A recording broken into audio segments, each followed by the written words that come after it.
আজকের যে কুচবিহারে ল্যান্ড করা এটা মেইন ইস্যু ছিল যে একটা ট্রায়াল রান এবং ডুয়ার্স উৎসব, যেটা নিয়ে আমরা ডুয়ার্স উৎসবে ফ্লাওয়ার ড্রপিং করবো, এরকম একটা 6 মাস আগে একটা পরিকল্পনা ছিল। সেটা নিয়ে আজকে ট্রায়াল রানও হয়ে গেল এবং 27-তে ডুয়ার্স উৎসবে সেই ফ্লাওয়ার ড্রপিং প্রোগ্রামটা রয়েছে। কিন্তু আমি এখনো জানি না, কনফার্ম নই যে ডুয়ার্স উৎসবে এখনো পারমিশনটা পাইনি।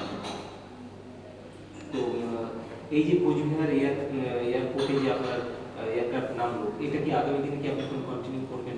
না, এটা আমরা কন্টিনিউ করবো, যেমন চার্টার্ড সার্ভিস এবং শিডিউল এয়ারলাইন্সের জন্য আমাদের সব কাজ চলছে, সেটা আমরা আগামী দিনে শুরু করবো। এখান থেকে ফার্স্ট প্রায়োরিটি হচ্ছে কোচবিহার ক্যালকাটা, এবং তারপর হচ্ছে তেজপুর, তারপর হচ্ছে ভুবনেশ্বর, হলদিয়া, রাঁচি, এইসব এরিয়া। কারা এই এয়ারক্রাফট অ্যাভেল করতে পারবেন? না, এটা মিডিয়াম ক্লাস পিপুল এবং এই এরিয়ার যারা হায়ার ক্লাস পিপুল, মিডিয়াম ক্লাস পিপুল, তারা অ্যাভেল করতে পারবে। দীর্ঘদিন পর কোচবিহারের মাটিতে একটা এয়ারক্রাফট নামলো বেসরকারিভাবে, তো এটার মধ্যে দিয়ে আপনি কি মেসেজ দিতে চাইছেন?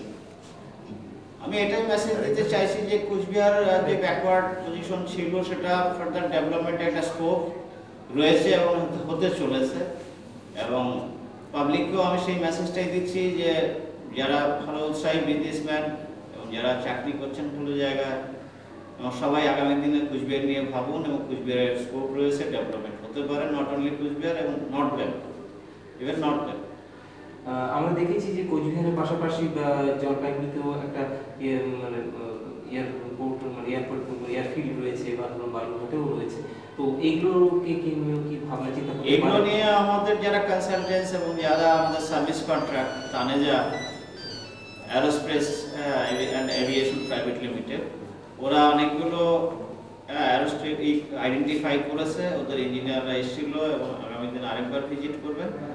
সেগুলো আমরা প্রপার এক্ষুনি বলতে পারবো না কোন কোন জায়গাগুলোকে আমরা সিলেক্ট করবো, ওনারা দেখে রিপোর্ট করার পর আমরা সেই জায়গাগুলো নিয়ে ভাবছি।